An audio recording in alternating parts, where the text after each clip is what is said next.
Hoy vamos a analizar a los 10 mejores fichajes de la historia del Barcelona. ¿Preparados? Vamos allá.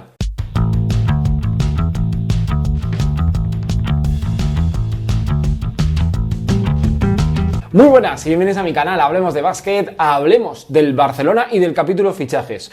Un capítulo histórico, porque vamos a hablar de grandes fichajes de la historia del Barça y vamos a hablar de jugadores y nombres propios súper importantes de la historia del baloncesto europeo. Al igual que el Real Madrid, aunque ha habido muchos equipos en España, que si queréis podemos repasar, que han tenido grandes fichajes y grandes nombres, el Barcelona siempre ha fichado a muchos jugadores de muchísimo talento, algunos nacionales, otros de fuera, y creo que merece la pena para hacer un repaso y revivir quiénes han sido esos 10 mejores jugadores de la historia. Soy injusto, evidentemente, porque hay muchos muy buenos que han llegado, pero creo que vamos a tratar de explicar todas las etapas, diferencias, por qué uno, por qué otro, y marcar un camino hasta llevarnos al top 10. En el top 10 está Ricky Rubio, eso está claro, que fue el fichaje más caro de la historia del Barça, de momento si nadie lo supera, así que si lo veis dentro de unos años puede ser que se haya superado, pero en este caso creo que merece la pena hablar de Ricky y saber si es el número 1 o no. Esto también creo que merece la pena y es interesante. Suscríbete si no lo has hecho, dale al like si quieres más vídeos y por supuesto comenta si estás de acuerdo con el top 10 y qué equipo quieres que hagamos una versión histórica de sus fichajes, porque creo que va a merecer la pena. De la Liga CB y de Euroliga, porque en Europa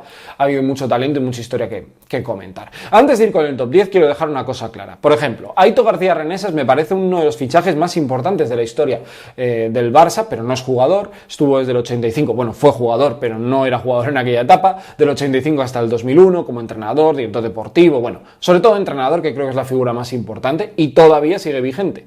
Y en el Barça fue fundamental, aunque no consiguió aquel título de Copa Europa que tanto le pesó. Bueno, ya sabéis la historia de este entrenador. Y también hay otros jugadores que me gustaría incluir. Djordjevic, que además luego tuvo el pasado con el Madrid, ahí hubo cierto pique, pero creo que fue un jugador muy importante a finales del siglo XXI. Y otro que va a empezar siendo el top 10, pero que no lo tengo tan claro que debería estar en el top 10. Es cierto que si hago la lista como mandan los cánones debería estar, pero es que no me parece ni un fichaje. Porque el número 10 es Juan Carlos Navarro. Alguno me dirá, ¿dónde vas? Bueno, Juan Carlos Navarro jugó un año en la NBA, un año que se fue a Memphis, que Pau acabó marchando a los Lakers, él se quedó solo, batió el récord de triples que luego superó Rudy al año siguiente y decidió volverse. La oferta económica no era buena, parece que, bueno, pues que el Barça había puesto ciertas limitaciones en su marcha y decidió volver al Barcelona. Yo creo que estaban condenados a entenderse el Barça y Navarro, pero bueno, hay que considerarlo como un fichaje. No lo pongo ni entre los 9 mejores, lo pongo el 10º porque creo que hay que mencionarlo y merece la pena. Así que Juan Carlos Navarro, su recuperación para el Barça, el 10º mejor fichaje de la historia, porque además ayudó a esa segunda etapa con el título de Euroliga en 2010, fue muy importante, sus mejores años se los ha dado al Barça y tenía que estar en este listado. Número 9, vamos con un jugador especial, como Milan Gurovic. La historia de Milan Gurovic es tremenda. Etapa Aitor García Reneses, un jugador que estaba en el Peristeri, que hacía 17 puntos por partido, paga 500 millones de pesetas el Barcelona para llevárselo, y su jugador que no brilla, que está 2 temporadas y hace 11 puntos de media, en un alero alto, 2.07, lo hacía absolutamente todo, tenía un talento a raudales, seguramente la gente de Unicaja se acuerde porque luego tuvo una posterior etapa allí, pero fue un jugador díscolo, difícil, diferente, que la verdad que te dejaba, a veces decías, este es el mejor jugador que yo he visto, y luego decías, ¿a dónde vamos con este chico? ¿No? Le perdí un poco la cabeza, creo que este Milan Gurovic había que incluirlo por lo exótico, por el presupuesto que invirtió el Barça y porque intentaron fichar un alero alto que no les acabó de funcionar. Número 8, Gregor Fucca. ¿Quién no se acuerda de este jugador? Que era italiano con pasado esloveno, que destacó sobre todo en 2 europeos, en el 97 y en el 99, donde fue Italia campeona antes de que llegara la etapa de Pau Gasol, Nowitzki y compañía al baloncesto europeo, y que era un ala pivot que con sus 2.15 hacía de todo, era ambidiestro, dominaba las 2 manos, echaba muy bien el balón al suelo, tenía un físico extraño, parecía que no tenía mucha movilidad, pero nada más lejos de la realidad, un súper jugador, que acabó también en Acasbayu Girona, seguramente mucha gente se acuerda de esa etapa, y que de 2002 a 2006 vino desde Fortitudo, formó parte de uno de los mejores Barça de los últimos 20 años, aquel de Pesic, de Saras, de Bodiroga, de Dueñas, de Navarro, y Gregor Fucca ocupaba esa posición de ala pívot. También un jugador que me llamaba mucho la atención, que tenía mucha capacidad de pase, que seguramente en el básquet actual hubiera tenido más problemas, o se hubiera tenido que adaptar a jugar de 5, pero que realmente marcó una época en el Barça y que fue un jugador súper importante para aquel Barcelona campeón del triplete en el año 2003. Puesto número 7, Nikola Mirotic. El jugador montenegrino ha supuesto muchas cosas, es un fichaje actual, eso está claro, pero que yo creo que ha supuesto cosas importantes para el Barça porque ha cambiado su idea, su camino, le ha dado un líder, está rindiendo y creo que va a ser importante para los próximos años del equipo ahora mismo entrenado por Pešić.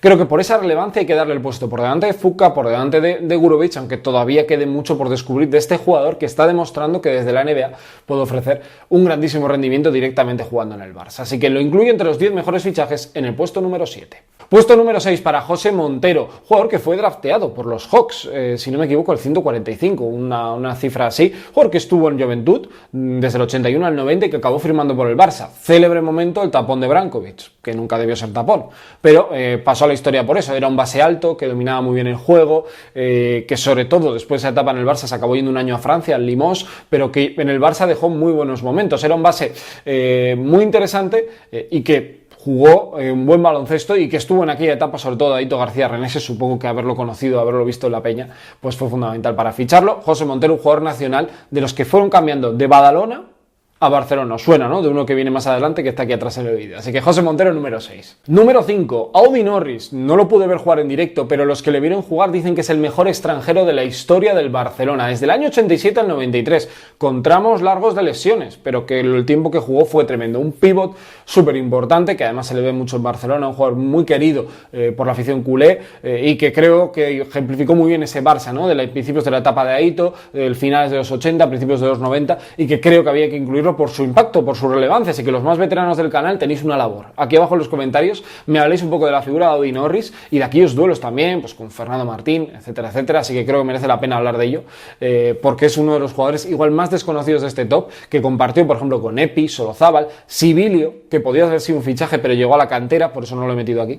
Así que creo que era un Barça muy espectacular y muy pintón, aquel Barça de Aito. Puesto número 4. Para Pete Michael, un jugador que estuvo poco tiempo, pero que su impacto fue tremendo. Llegó directamente del Baskonia, después de haber pasado por Corea, estuvo en Breogán, pero él en Baskonia fue capaz de dar ese ritmo al equipo, esa competitividad que él trasladaba en la cancha. Un jugador número 58 del draft, que no tuvo suerte en la NBA y que al Barça le dio un título de la Euroliga en el año 2010, unos duelos espectaculares contra el Real Madrid y sobre todo darle esa segunda pieza en el perímetro que era Navarro y él como jugadores peligrosísimos, muy diferentes entre sí, poste bajo, juego de contraataque, un jugador que no era un grandísimo tirador de tres, pero que en los momentos de la final aparecía y anotaba.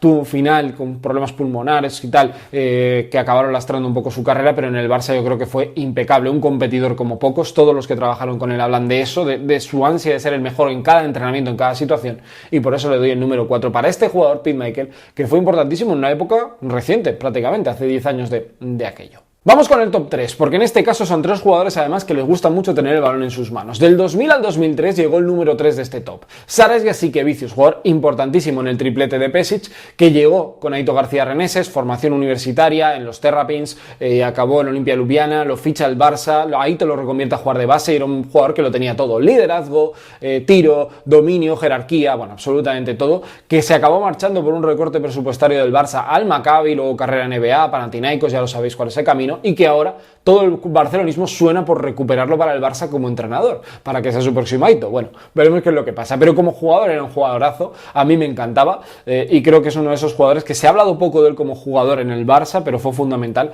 en aquel triplete. Así que número 3 para Sarás Jasikevičius. Vamos con el 2. ¿Y quién ocupará el puesto número 2? Pues mira, lo va a ocupar este de aquí atrás, Ricky Rubio. 3,5 millones pagó el Barça por su fichaje, duró muy poco tiempo, 2 temporadas. Fichó en el año 2009-2010, ganó la Euroliga, siendo un jugador además que vivió una evolución en lo personal, de vivir en la peña, de un juego muy libre, un básquet más happy, a un Barça de Xavi Pascual más ordenado en defensa, siendo un jugador importante, pero no tan alocado o tan divertido de ver, pero que él mismo ha reconocido que esa metamorfosis le ha hecho ser mejor jugador ahora, MVP del mundo básquet de 2019. Ricky Rubio era un jugador que tuvo problemas con el tiro, pero que tenía todo, condición física, tenía liderazgo para la edad que tenía y había jugado hasta Juegos Olímpicos, había sido campeón de Europa cuando llegó al Barça y pese a esa millonada que se pagó por él, él asumió el reto y lo hizo con naturalidad. Ricky Rubio, con Lakovic en el puesto de base, tremenda esa posición, Navarro, Pete Michael, bueno, pues fueron artífices junto a Lorbeck, Endon, Vázquez de aquel título de la Euroliga 2010 y tenía que incluirlo porque seguramente a talento puro con Navarro no ha habido muchos mejores jugadores que hayan jugado en la historia en el Barça. Bueno, sí, Pau Gasol Gasol, que también jugó muy poquito tiempo y que no está en este top porque no es un fichaje, porque es un jugador de la cantera. Así que vamos con el 1. Y el puesto número 1, yo creo que muchos ya lo tendréis más o menos anticipado, llega Dejan Bodiroga, un jugador que tuvo etapa en el Real Madrid también, que estuvo poco en el Barça, pero que también formó parte de aquel triplete, un jugador que le gustaba tener el balón en sus manos, que dijo no a la NBA y que desde esa posición de alero a la pivot hacía lo que le daba la gana, era un creador de juego, lo que era, bueno, un point forward, era un jugador único, un jugador muy especial, que había que crear un equipo alrededor suyo, pero que Pešić fue capaz de hacerlo y que demostró que era uno de los mejores jugadores que estaban en Europa en aquel momento y fue fundamental para el Barça. Luego pasó a Roma y ahora vive una carrera diferente desde los despachos, pero siempre ha sido para mí uno de los grandes jugadores de la historia del baloncesto europeo de los últimos 30 años, sin lugar a dudas por su calidad. Así que hasta aquí el vídeo. Si os ha gustado este top 10, ya sabéis, darle a like, suscribiros y decirme qué equipo queréis que analicemos próximamente. Y si estáis de acuerdo con este top 10, hemos sacado cada jugador. Tenéis aquí el del Real Madrid, que os ha parecido, creo, también, si no antes. Tremendo. O sea, lo que estamos teniendo en el canal con jugadores históricos y fichajes históricos, creo que merece la pena tenerlos por aquí y repasarlos y tenerlos para ver de vez en cuando. Nos vemos en el próximo vídeo. Hasta luego, adiós.